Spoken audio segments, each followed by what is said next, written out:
బుజ్జిగాడు చిత్రంతో తెలుగు ప్రేక్షకులకు దగ్గరైన నటి సంజన గల్రాని. కన్నడలో స్టార్ హీరోయిన్ గా గుర్తింపు తెచ్చుకున్న సంజనకు తెలుగులో మాత్రం అంతగా అవకాశాలు కలిసి రాలేదు. ఇక కన్నడలో బిజీ అవుతున్న టైంలో సంజన డ్రగ్ కేసులో ఆరోపణలు ఎదుర్కొని జైలు జీవితాన్ని అనుభవించిన సంగతి తెలిసిందే. గతేడాది శాండల్వుడ్ ఇండస్ట్రీలో జరిగిన డ్రగ్స్ కేసులో సంజన అరెస్ట్ అయ్యి ఇటీవల బెయిల్ మీద బయటకొచ్చింది.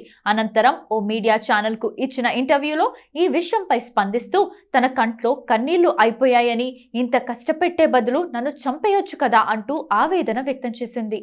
అదే సమయంలో ప్రియుణ్ణి రహస్యంగా వివాహం చేసుకొని వైవాహిక జీవితంలోకి అడుగుపెట్టింది. ఈ నేపథ్యంలో నటిగా మళ్ళీ బిజీ అవ్వాలని చూస్తుందట సంజన. ఇందులో భాగంగానే కథలు వింటుందని, తాజాగా వెంకటకృష్ణన్ దర్శకత్వంలో తెరకెక్కుతున్న ఓ ప్రాజెక్ట్ కు సంజన సైన్ చేసినట్లు సమాచారం. ఫీమేల్ సెంట్రిక్ మూవీగా తెరకెక్కుతున్న ఈ ప్రాజెక్ట్ కు మణిశంకర్ అనే టైటిల్ ను కూడా ఫిక్స్ చేశారట. అంతేకాకుండా తెలుగు, కన్నడ, హిందీ భాషల్లో ఈ మూవీ తెరకెక్కనుందని, వచ్చే నెలలోనే ఈ మూవీ సెట్స్ పైకి వెళ్లనుందని తెలుస్తోంది.